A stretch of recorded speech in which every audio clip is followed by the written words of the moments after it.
8 years after the start of the war, Syria remains volatile. During this time, the strong presence of both the Russian military and of Iran-backed Hezbollah militias has helped keep Bashar al-Assad and his government in power.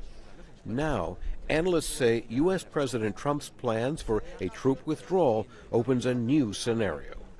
This is a very important issue, how to cope with the problem of the Syrian Kurds. It is preferable for Russia, as well as for Iran, to integrate the Syrian Kurds into a unitary state.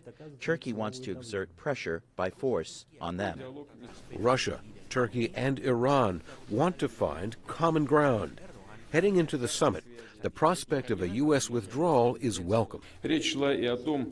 We also discussed how the intention of the United States leadership to pull out its troops from the northeast of the country will impact the situation in a Syrian Arab Republic.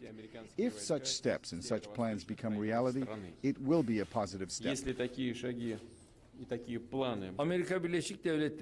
What is critically important is to prevent a power vacuum after the pullout of the American troops. The warm resort city of Sochi is the scene of the three-party summit. Despite not taking part in the meeting, what the United States does next is very much present in the conversations. Speaking objectively, the United States is unable to oust Russia from Syria.